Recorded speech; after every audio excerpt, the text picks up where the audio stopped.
say you got started doing this? Well, I always liked old cars, and there was I got wind of an old car over near a country store over by Boone, and this man had bought this car new. It was a 1912 Model T Ford, and he had two daughters, but they didn't. One of them never married, and the other one married in older life. But the kids got where they wouldn't ride with him, because in those days, when the car got a few years old, you know, it was really old style, and so they refused to ride with the old man. So he finally quit driving the car, and he moved to town. And I had bought an old Austin Bantam car. A man came by there and wanted to sell it to me one day, and I had it in the garage. And one day, one of my customers came in. He said, "You interested in another one of these darn things?" And I said, "Yep." So he says, "Come with me." So I went out in west part of Ames and bought that Model T. And that started it. I don't know where these all came from, really. I can't imagine I got all these cars, but I'd gradually buy one here and there and the other place. And I'd go to auctions. And I don't know. I could tell you a story about every car, but it'd take too long. I had my own garage, you know, downtown. Quam Motor Company. But I was born and raised on a farm, and I'm just naturally mechanically inclined.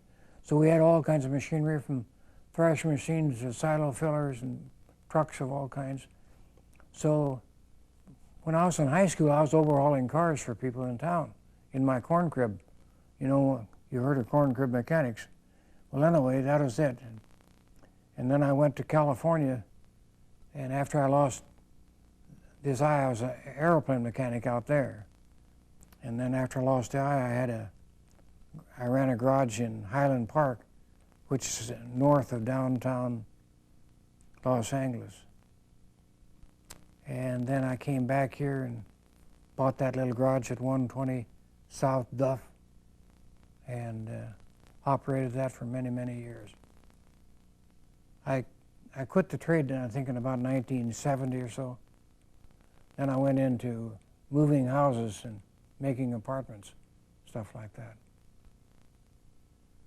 Because garage business is pretty hard on your back. And it's a wonder that I can walk at all, because I walked on cement for years.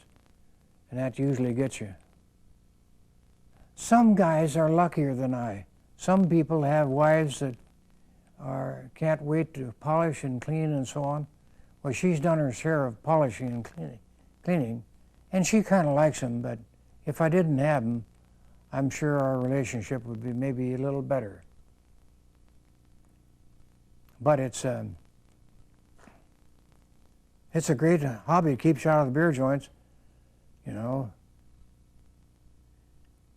You don't make any money at it, that's for sure, but it's fun.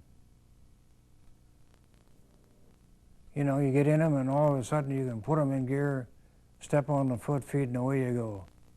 And they're all different, you know. The big cars, in those days, they never had power steering or power brakes. And so when you see a movie star like Mitzi Gaynor, for instance, she's popular in those days, in the middle 30s, she's standing beside her big Cadillac or Packard. The implication is that she drives that car. She couldn't push the clutch pedal down. I don't think she could even reach it. You know, it takes a horse and a half. That's why they had chauffeurs in those days. They have a big husky guy to drive the car.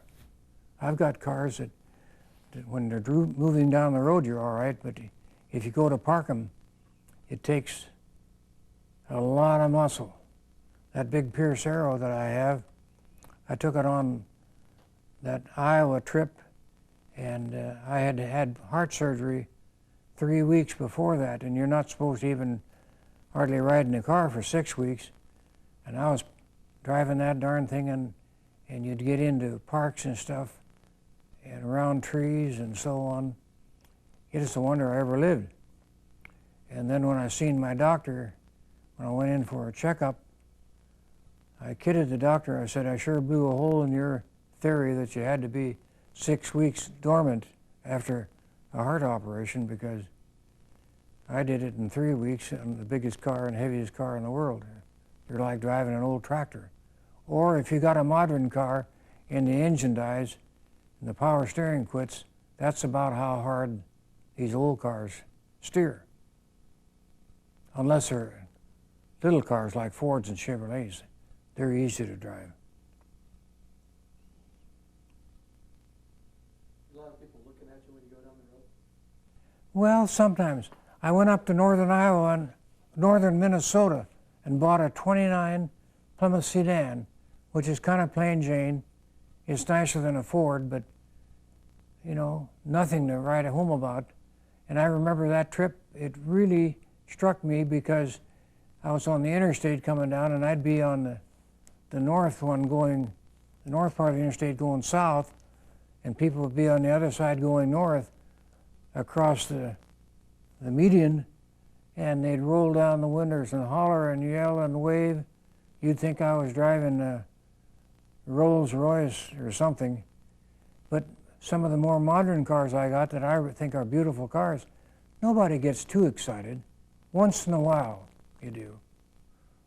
The last 10 years, cars, unless they got a name on them, you don't know one from the other, hardly, unless you're really in the game. But the old cars, it was great when I was young. I was so interested in cars from the time I was a little boy. And about every year something new. They used to only have 2-wheel brakes. All of a sudden they had 4-wheel brakes. Then they had hydraulic brakes. And then they'd had a shift on your hand, you know.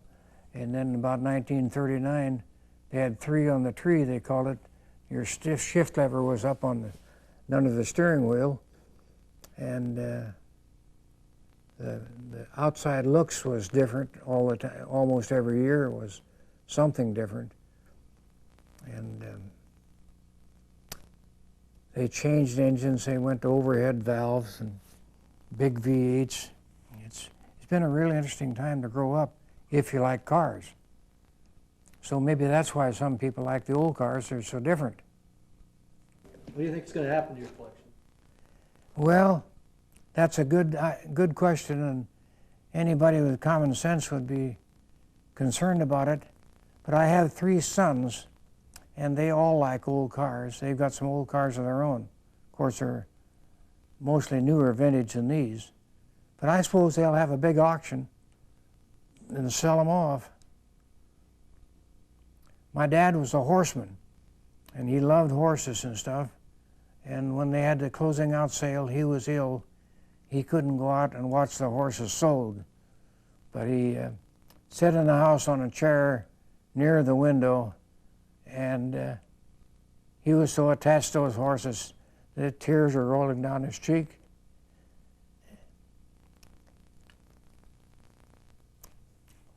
While he watched his horses sold, I will be around when the cars are sold, so I don't need to worry about that.